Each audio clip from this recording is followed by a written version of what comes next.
Hi, I'm Jeff with Chandler Systems, and today we're going to be talking about different kinds of filter media that you can put into our whole house filters. So most of our backwashing and upflow whole house filters are sold empty without any media inside the tank.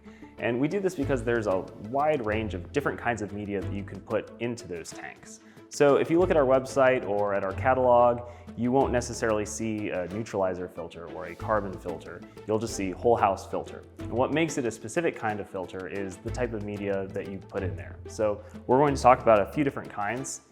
First, we've got carbon, and we offer a few different kinds of activated carbon. The one I have here, we just call granular activated carbon. And this is an all-purpose coal-based carbon. Our granular activated carbon is usually used for dechlorination for city water or for well water that's been treated with chlorine, but it can be used for a wide range of tastes, odors, colors. It has good removal capability of VOCs and pesticides, herbicides, and insecticides, and petroleum products as well for more specialized applications. The other kind of activated carbon we offer is called coconut carbon, and it's very similar to this activated carbon. It's just derived from coconut shells rather than coal-based. The third kind of carbon that we offer is catalytic carbon, which is a kind of activated carbon that has undergone additional processing to give it a greater removal capability for certain kinds of contaminants. So with catalytic carbon, we use that specifically for hydrogen sulfide removal applications on well water. We also use it on city water that's been treated with chloramines. So it has a greater removal capability of chloramine in addition to chlorine. Carbon is very porous, and so it removes contaminants by absorbing them. Because of how it works, it's going to get exhausted over time depending on the concentration of contaminants that are in your water that it's absorbing, as well as what kinds of contaminants are in your water. So its life expectancy, because of how it works, is kind of difficult to predict. But when being used for dechlorination, it's a little more straightforward. If your water contains 1 part per million of chlorine, a cubic foot of carbon can remove that part per million of chlorine from 1 million gallons of water. So if you're simply using it for dechlorination on city water, you can use that as a rule of thumb to roughly estimate, depending on your chlorine residuals, how long the carbon is going to last. So next we have neutralizer media. This is used in applications where your water has a low pH. Anytime your pH is below 7, your water is acidic and it's corrosive. So in order to balance the pH so that your water isn't corroding your copper plumbing and fixtures, we use a neutralizer media to balance the pH. Neutralizer is just calcium carbonate, naturally mined from the ground. It's essentially crushed limestone. When acidic water comes into contact with the neutralizer dissolves, it adds calcium to the water, and it neutralizes your pH.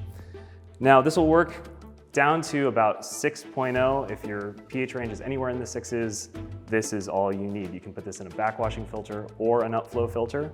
If your pH is below 6, if you're in the 5s, you'll need something a little stronger. So this media over here is called Corosex, and this is magnesium oxide. It will raise the pH higher than the calcium carbonate alone, but you don't want to use it straight. If you put this directly into a filter by itself, it has a tendency to solidify. So it's generally advised not to mix it stronger than 30% Corosex to 70% neutralizer media. You can add this to a neutralizer filter, but we also sell it pre-mixed. So we have a blend called Neu-Cor that is exactly 30% Corosex and 70% neutralizer. So anytime your pH is in the 5s, anywhere from 5.0 up to 5.9, we would recommend using Neu-Cor or a mixture of Neu-Cor and neutralizer to help get your pH up to neutral. Because these media work by dissolving in your water, they are going to deplete over time and need to be replenished. We typically recommend annual replenishment of whether it's the neutralizer or a blend of neutralizer and Corosex. How much you use over the course of the year will of course depend on your starting pH and your water usage, but we recommend annually just topping it up to the level that it was at when it was new. This is typically going to be about 15 to 20 inches from the top of the tank. So however depleted it is over the past year, just fill it back up to that 15 to 20 inch from the top mark. Next, we've got Filter Ag and Filter Ag Plus. These are all-purpose sediment filtration media. They don't absorb anything like carbon does, they don't dissolve like Neutralizer does, they just do what we call mechanical filtration. So they're filtering out solid particles. This could be sediment, or it could be an oxidized contaminant, something that has been oxidized with chlorine or peroxide in a chemical feed system, or with air in an aeration type system. Filter egg will filter down to 20 to 40 microns, then filter egg plus will filter down to 5 microns. So depending on what you're trying to do, the filter egg is a much lighter material, filter egg plus is heavier, but it'll filter out much smaller particles than the filter egg plus will.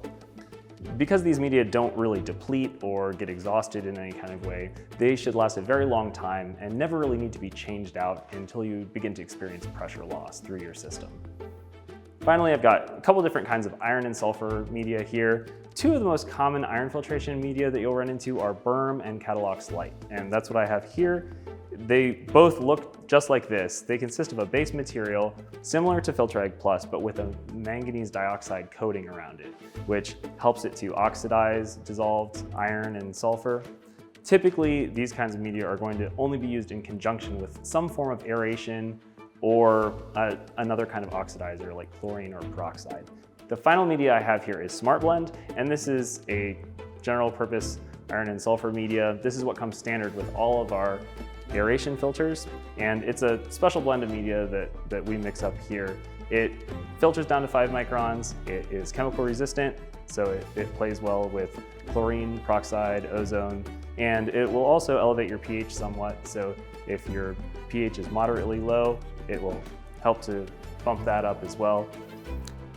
So it's a good all-purpose media for iron, sulfur, manganese removal when used in conjunction with either chemical feed or aeration.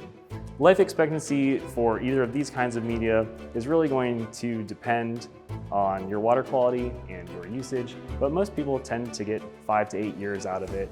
It really just depends on the water quality. As long as you're not getting pressure loss and it's still removing the contaminants from your water, there's no reason to replace it on any kind of a regular basis. It doesn't deplete like a neutralizer media does. It doesn't really get exhausted like carbon does. So as long as it's not getting fouled up and you're not getting pressure loss, you can generally keep using it.